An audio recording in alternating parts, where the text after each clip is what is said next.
Welcome, and thank you for engaging with our session. My name is Angela Hill and I work at Edith Cowan University. This presentation is a collaborative effort with my colleague, Professor Rowena Harper, and also our partner, Cadmus, represented today by the CEO, Herk Kailis. Before I get started, I thought it'd be useful to tell you a little bit about Edith Cowan University. Edith Cowan University is located in Western Australia, and our campus locations cover the southwestern corner. We acknowledge the First Nations people as the traditional owners, and we pay our respects to elders past and present. We note that this presentation is occurring in the Camberang season. On the Noongar calendar, there are 6 seasons. It's where we come out of our winter and experience longer and drier periods during the day. Edith Cowan University is an institution deeply committed to social justice and the transformative power of education. This should not be a surprise given our history. It's the only university in Australia named after a woman, and Edith Cowan was the first woman elected to Parliament in Australia. Among other things, she was a campaigner for the support of women experiencing domestic violence and an advocate for specialist medical facilities for women. The fun fact for our international colleagues is that she also appears on the $50 note. And we truly hope when the COVID-19 situation is over, you can come and visit and see her house and the relocation of it on our campus here in Joondalup.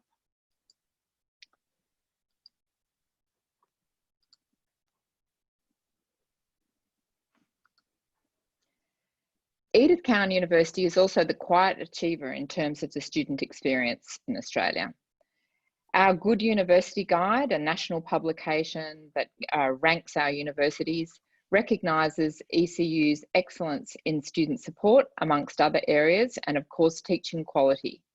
For 14 years now, ECU has been the top ranked university for teaching quality, which is quite an achievement if you know anything about the Australian higher education sector. And this now coincides with our rapidly improving research ranking. To round off this introduction, it's probably useful also, especially for our international colleagues, to provide a few key facts. ECU is a medium-sized university in Australia with around 30,000 students, including international students from over 100 countries. We have 8 schools, including the famous Western Australian Academy of Performing Arts, that claims graduates such as Hugh Jackman. Importantly for our student services and for the presentation today, it is worth noting that around 25% of our students study entirely online. We celebrate a very diverse range of students, with 48% of our students being the first in their family to attend university. And we also have a predominantly female identifying cohort, with large programs in those professions that are still dominated by women, nursing and education. As Deputy Vice-Chancellor Education, my role is to engage with and support both staff and students and focus on the ways that we can improve student success. Our diversity, which is our major strength, is also a challenge. And one of my key focus areas, consistent with the scholarly literature, is assessment. We know that assessment drives student learning, but for our diverse students, designing high quality assessment requires a range of practices. And these include ensuring that we cater for varying levels of academic preparedness. Our students come from a range of pathways, varying levels of digital literacy. And we've certainly seen in the COVID-19 period here in Australia that the different access to students have to technology. In fact, at our university, we've had to have an extensive laptop loan program to ensure students could study at home when we had the pandemic at its height here. We also have very diverse faculty, as you would expect from such a range of disciplines. Obviously, those from the creative and performing arts have very different needs in terms of thinking through assessment to those in the sciences. We also have differing educational skill levels for those academics.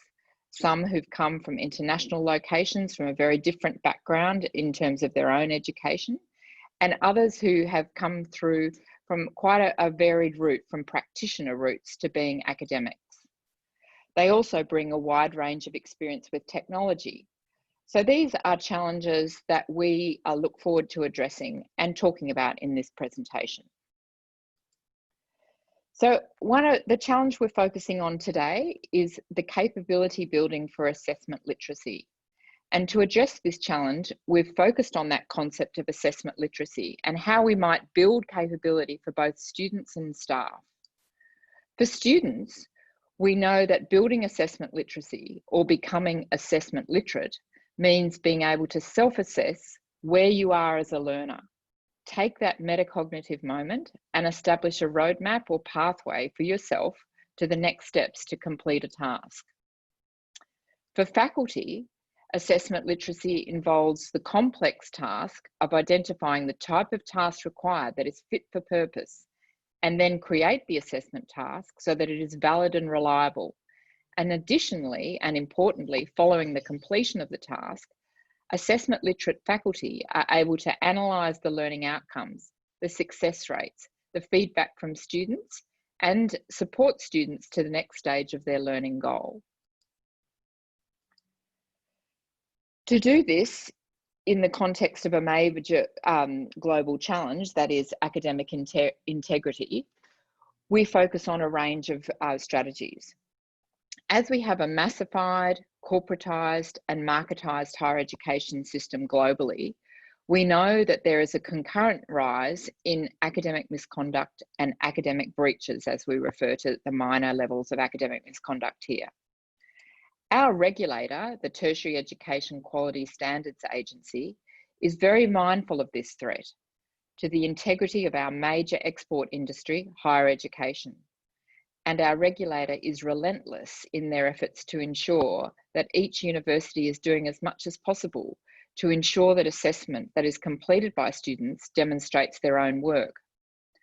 The risks around outsourcing or contract cheating or inappropriate collusion are high, and we are asked to ensure that we are taking every step to ensure the integrity of the grades we award. So before we turn to the next section of our presentation, it might be useful for you to take a minute and consider how these challenges are similar or dissimilar to the challenges of assessment in your context and how student diversity impacts this challenge.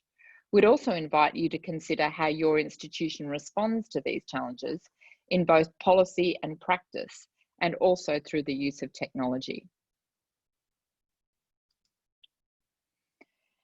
Our story to build assessment literacy, which is of course ongoing, included a comprehensive review of our assessment policies in 2017, followed by a complete overhaul by our academic integrity policy. And any colleagues who want to see our policies are able to access those online through our website at our university. Just search for those policy names and you'll be able to find them. We were doing this policy review as we expanded our partnership with Cadmus. And Cadmus, as you'll hear soon, is an assignment platform and our technology partner, and our partner in the true sense of the word. We have responded with an evolving solution that positions faculty and students to develop their assessment literacy while simultaneously promoting academic integrity. To give you an insight into some of the policy principles we designed in relation to assessment, as I've already mentioned, we take the firm view that assessment frames student learning. And in relation to this, our assessment design principles at ECU are focused on assessment being learning-centred. And that is, we use a whole course approach to scaffold achievement of intended learning outcomes. We focus on assessment that's developmental and sustainable and that engages students in relevant and meaningful activities that foster self-regulated learning. And we focus on assessment that ensures that there are explicit criteria and clearly defined standards to elicit high quality performance. Our second principle is that assessment should be globally relevant. And what we mean by that is that students, as they cross the globe, perhaps in a post-pandemic world, are embedding communication skills. Our assessment embeds the assessment of communication and generic skills such as teamwork and entrepreneurial skills. That we focus on designing tasks that are authentic and connected to industries and communities. And we focus on appropriate forums for the development and sharing of standards within professional communities. And those professional communities include global professional communities.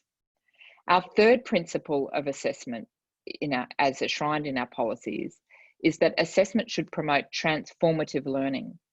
That is, reflecting on our diversity, our location, and the challenges we have in our communities that are reflected in such movements as Black Lives Matter globally.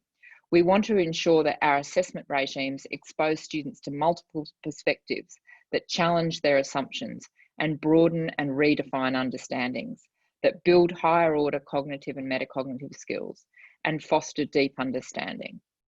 So these assessment principles, policy principles, are really critical for our faculty to engage with. Our approach to academic integrity has been, I would say, applauded across the sector, and we're very fortunate to have Rowena Harper, who's one of the international experts in academic integrity on our team. We have 4 principles in relation to our policy around academic integrity. The first and probably most important is that we must promote holistic and multi-stakeholder engagement and comprehensive education. All staff and students at ECU complete a module on academic integrity, outlining what it is and how it will be focused on throughout their study. All first-year studies are expected to receive explicit instruction in relation to the completion of tasks and how to avoid academic misconduct. The second principle is that we have a coordinated approach through a suite of technologies, and I'll give you some insight into those in a minute, and training to make optimal use of those technologies for both staff and students. The third principle is that we must be data and evidence driven in our response, and we must be sure to include data that helps academics reframe assessment and support student learning. This is particularly important, as you'll see with the work that we do with Cadmus, in ensuring there are both learning and engagement analytics, in addition to reports, to help academics and students understand their progress. The final principle is that of clearly defined stakeholder responsibilities, and I think our policy articulates those particularly well. Roles and responsibilities for diverse stakeholders, including students, faculty, leaders within each faculty, and senior executives.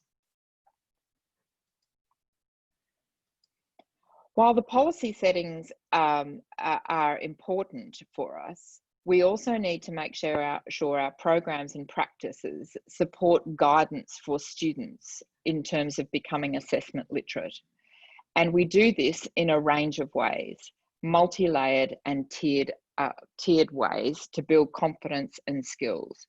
Based on Bergoglio's and Watson's work, we have a tiered model that we look to in terms of developing student assessment literacy. We look to provide guidance to students across all these tiers on how to complete their assessment tasks. We obviously have a range of online resources, as well as general workshops on such things as referencing and approaching an assignment question. We have an ever-increasing number of peer-led services, ensuring expert peers are afforded opportunities to work collaboratively with earlier year peers. We have mentoring programs and study groups. We then provide extensive options for one-to-one support through a large team of learning advisors and disability support workers, and specialist staff to support Aboriginal students. The most scalable approach, however, is within the curriculum, where the explicit scaffolding of assessment can occur for all learners. It is indeed the most just way to approach the development of assessment literacy skills. It is here where we position our partner Cadmus, where collaboration with faculty and technology, along with staff support, allows for a platform that can intentionally support the development of student assessment literacy. We also have an intentional network to promote assessment literacy faculty. And this includes assessment, instructional designers, or as you would refer to them in the US, learning technology support officers, library staff who are engaged actively with faculty, peer reviews completed by leaders, including the Associate Deans of Teaching and Learning in each area, support to make sure the communication skills are developed through a learning advisor, and support for academic integrity through the academic integrity coordinator. So all faculty will be inducted to this support network when they start at Edith Cowan University, and we make sure that they are actively promoted. Long has passed the time when academics do their work on their own in a massified and corporatized academic world. We also have this suite of technologies, and those you can see in pink represent our suite of technologies and third-party providers that provide us with support for assessment and feedback. And I don't think we should underestimate the work involved for faculty when you see diagrams like this, developing skills to adopt all of these technologies. And so we have tailored resources such as these, where we have short and hopefully punchy tip sheets for faculty that focus attention on assessment design and educative use of technologies. These short focused resources prioritise actions that we want faculty to take, who we know are super busy juggling the demands of research, teaching and service. So before we turn to the role of Cadmus, maybe it's an opportune time for you to spend a couple of minutes thinking about what are the 3 ways students and faculty are supported to engage with assessment tasks and integrity in your institution. Herk, I'll hand over to you. Thank you, Angela. And before commencing this presentation, we also wish to acknowledge the traditional custodians of the land where we live and where our offices reside, the Wurundjeri peoples, as well as the rights of all peoples to live freely, equally, and without prejudice. Now, as way of background, very brief background, Cadmus was originally formed following a research partnership with the University of Melbourne, and we worked very early on with a core group of partners, one of which was ECU, to solve issues relevant to teaching, learning and assessment. And we're very lucky to continue this work, working closely with this initial group of partners to solve relevant issues that face the sector. And these help to underpin our principles and ensure that we can continue to contribute meaningfully through research to the higher education sector. And this is something we bring up in another presentation we completed with Angela Hill and Professor Rowena Harper, which we'll mention further along. But it's about implementing technology to improve teaching and learning quality. So let me begin by providing a high-level overview of how Cadmus works, which will help provide context as to how the platform was used by ECU to enable easy adoption of the assessment policy. Cadmus is a cloud-based platform that's accessed through the Learning Management System, or the VLE, and it's made up of a number of interconnected products and integrations that facilitate the entire workflow of assessment. It starts with assessment design and enabling teaching teams to rapidly adopt learning-centered assessment. It moves to assessment setup and management, which can all be controlled and released through the Cadmus environment.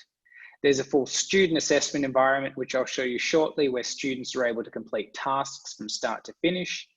Throughout this process, teachers can manage the tasks through the class list and do things like set extensions. There's grading and feedback available, which integrates directly into systems that are otherwise used. And finally, sophisticated analytics are generated both on a cohort and an individual student level. Now, if we take a very quick look at the platform from a teacher and a student perspective, what we can see here is from a teacher's perspective, this is an example of an assessment setup process inside of Cadmus. And you can see here an assessment design template being used, and this allows teachers to easily scaffold and embed learning support into individual tasks, and it guides a teacher through the process of creating high quality assessment. If we look at the student environment, we can see this is where a student accesses and completes their assessment. The idea being that this is a all-in-one platform for assessment tasks. So the instructions that were created by an academic are released on the left-hand panel. And within there, we can see a checklist has been embedded to provide guidance to students through the process of completing the learning journey. All the resources are securely delivered here. You can see those in the bottom left-hand corner. And there are different panels in here to create drafts, to make notes and integrate other learning, and as well as receive feedback and draft information here as well. Now on the right-hand panel is where the student completes the submission. Proactive support is also available for students with scaffolded in-context educative prompts. And if you can look closely in the example here, you'll see that a student has copy-pasted in some text. In this instance, they're prompted to consider quoting or paraphrasing and then directed to the institution's academic skills guides. So effectively nudging the student down an educative path at that exact moment of need and progression. And by design, you can see that the platform helps to embed the values of ECU's assessment policy, guiding students and providing timely learning support. And finally, through this environment, students can submit their submission through the blue button at the top right-hand corner for grading, feedback, and also integrity purposes. As Angela mentioned earlier, supporting diverse groups of teachers and students is certainly a challenge, and we've been intentional in our design of the platform and our services to ensure we can best support teachers and students. And so for teachers, we provide onboarding, training, and assessment design support to help with staff development. We provide first level at the elbow support, and we've provided a suite of discipline-specific assessment design templates to help speed up the process of adoption and understanding for different cohorts of teachers with different levels of assessment literacy. For students, we understand their individual needs and access to technology can vary, which is why we provide in-context and in-app access to academic skills resources. We also provide students with first level and self-service support and the ability to work in offline and remote environments. The exciting part about the Cadmus assessment process is that by students completing their work in this online environment, we are able to capture rich data to understand students' learning journeys and interactions. And our principles with respect to data and analytics are to share everything and to foster a culture of collaboration and innovation with our partners. And these analytics are ultimately designed to improve a range of outcomes, including academic integrity, student success and grades, retention, as well as teaching and assessment reform. And we discuss these themes and how to foster collaboration between institutions and third parties more deeply in our other presentation here at EDUCAUSE, from vendor to research partner and evolving relationship. And I'd encourage you to check that out if that might be of interest. So the learning analytics we share through an in-app dashboard and reporting can be grouped into three areas. The first being live analytics, and these provide teachers with an understanding of cohort engagement throughout an assessment, enabling the delivery of proactive learning support. For example, the class list tracks student progress, allowing teachers to identify potentially at-risk students upon which institutions can implement scalable interventions.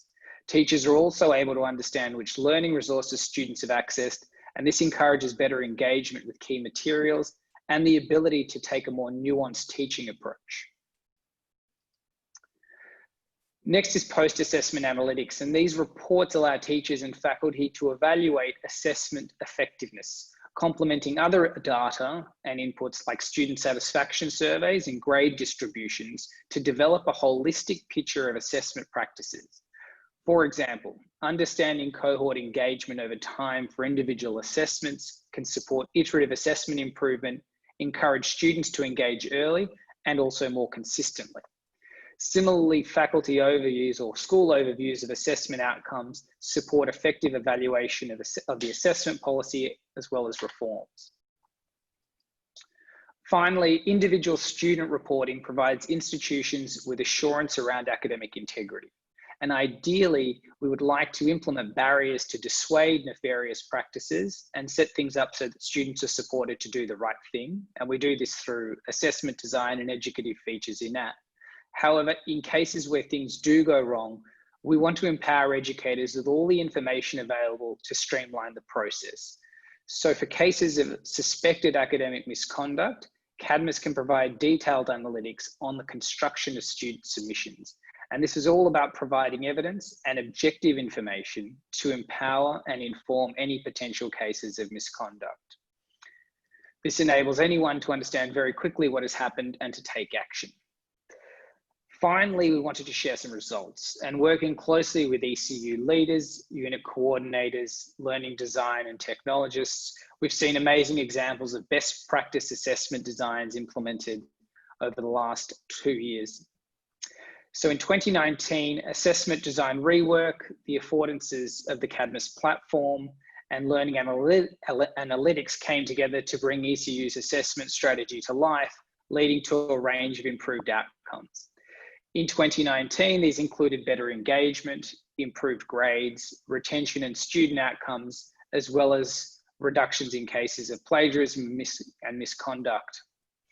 Overall at ECU, 74% of units that use Cadmus saw an improvement in grades, and diving deeper into specific examples, we saw in science, a move from paper-based assessment to Cadmus, saving workload and facilitating easy delivery of scaffolded tasks. This gave students access to learning support and educative nudges whilst they worked, while the teacher used analytics to track resource access, encouraging better engagement with feedback. The results of this were a 100% reduction in plagiarism cases and a 20% increase in pass rates. Similar successes were seen in the School of Design, where learning analytics prompted teachers to reflect on engagement and how this could be improved. By embedding Cadmus into learning activities in classes, students were encouraged to start early and take notes in the platform. The success of these actions were validated by tracking student engagement and progress metrics in Cadmus. This resulted in a 43% increase in student engagement and 97% of students rating their assessment experience in Cadmus as good to excellent.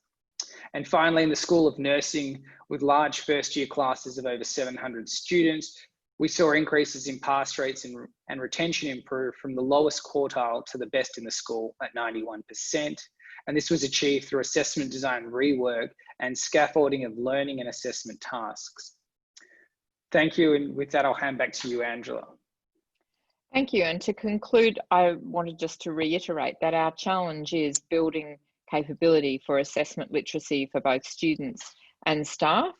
And our partnership with Cadmus is one pivotal part of this. As you can see, it promotes the desired assessment behaviour and it is technology enabled. It assists students to plan their approach, monitor their own progress, access resources needed specifically for a task, and receive timely support to the task, and be assured that they are approaching the task with integrity. For staff,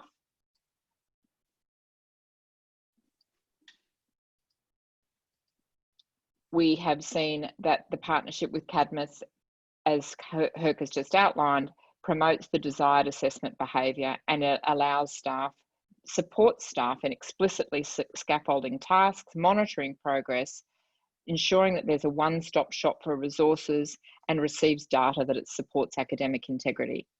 Our journey is a long way from over, but we'd love to hear from you in relation to your journey and provide any feedback on our presentation. We'd love to hear from you, and they're the contact details.